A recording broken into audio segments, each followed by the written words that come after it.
మేడగది మీరు దేవుని కలుసుకునే స్థలం. 1953 సంవత్సరం నుండి నేటి వరకు అనగా గత 72 సంవత్సరాలుగా నిరాటంకంగా ప్రచురితమవుతూ 3 తరాల ప్రజలను విశ్వాసంలో అనుదినము బలపరుస్తున్న ధ్యానాలు ఇప్పుడు యూట్యూబ్లో మీకోసం. వీక్షించండి, విశ్వాసంలో దినదినము వర్ధిల్లండి. ఈనాటి మేడగది ధ్యానాన్ని చదువుకుందాం. మంగళవారం ఆగస్టు 12, 2025. తెగిపోని గొలుసు. ఈనాటి ధ్యానాంశం తెగిపోని గొలుసు. ఈనాటి వాక్య భాగంగా కీర్తనలు 22, 3 నుండి 5 వచనాల వరకు చదవండి. నాటి ముఖ్య వచనం: పూర్వదినములను జ్ఞాపకము చేసుకునుము, తరతరముల సంవత్సరములను తలంచుకును. నీ తండ్రిని అడుగుము, అతడు నీకు తెలుపును. నీ పెద్దలను అడుగుము, వారు నీతో చెప్పుదురు. ద్వితీయోపదేశకాండము 32వ అధ్యాయం 7వ వచనం. ఒక వేసవిలో నేను నా స్నేహితుడు 1 వారం రోజుల పాటు స్కాట్లాండ్ దేశపు ఈశాన్య భాగంలో ఉన్న ఆర్క్నీ ఐలాండ్స్లో ఉన్న క్విక్వాల్ అనే ఒక తీర ప్రాంతపు రేవు పట్టణంలో గడిపాము. ఆ చిన్న పట్టణపు ప్రత్యేకత ఏమంటే 12వ శతాబ్దంలో నిర్మించిన సెయింట్ మ్యాగ్నస్ అనే ఒక గొప్ప కెథెడ్రల్ ఆ పట్టణంలో ఉంది.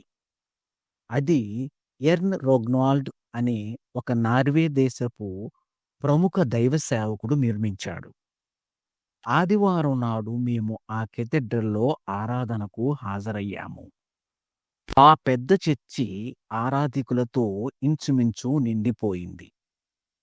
ఆరాధన ప్రారంభానికి వేచియున్న సమయంలో నేను శతాబ్దాల క్రితం నిర్మించిన ఆ ఆలయపు పైకప్పులో ఉన్న ఆర్చిలను అబ్బురంగా చూస్తున్నప్పుడు వైకింగ్స్ అనగా నార్వే దేశపు రాజుల కాలం నుండి నేటి వరకు తరాల వెంబడి తరాలు ఈ చర్చిలో మన ప్రభువును ఆరాధించారు గదా అన్న ఆలోచన వచ్చింది. నాకు సెయింట్ మ్యాగ్నస్ కెథెడ్రల్ గుర్తొచ్చినప్పుడల్లా తరతరాలుగా తెగిపోని ఒక గొలుసులా ప్రజలు నడిపింపు కోసం, సహాయం మరియు ఆదరణ కోసం ప్రభువును ఆ స్థలంలో వెతికారన్న విషయం గుర్తొస్తుంది. కానీ మా చిన్న స్థానిక సంఘంలో కూడా అదే విధంగానే జరిగింది, ఇంకనూ జరుగుతున్నది. దేవుడు ప్రతి చోట ఉన్నాడు.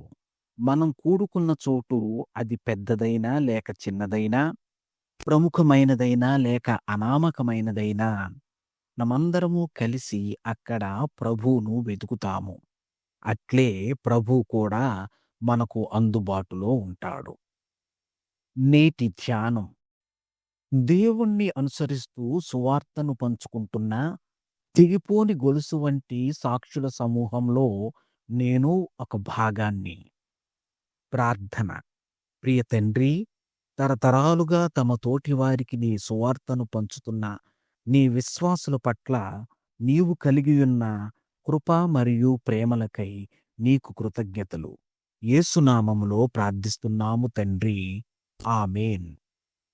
ప్రార్థనాంశం: ప్రపంచవ్యాప్తంగా ఉన్న క్రైస్తవులు. తన అనుభవాన్ని ఈనాటి ధ్యానంగా మన కోసం వ్రాసి పంపినవారు ఒరిస్టీన్ బ్రించ్, ఓస్లో, నార్వే. మేడగది అనుదిన ధ్యానాలు మీకు ఆశీర్వాదకరంగా ఉన్నట్లయితే వెంటనే మన ఛానల్ని సబ్స్క్రైబ్ చేయండి. లైక్ చేయడం, షేర్ చేయడం మర్చిపోకండి. దేవుడు మిమ్మును దీవించునుగాక. ఆమేన్.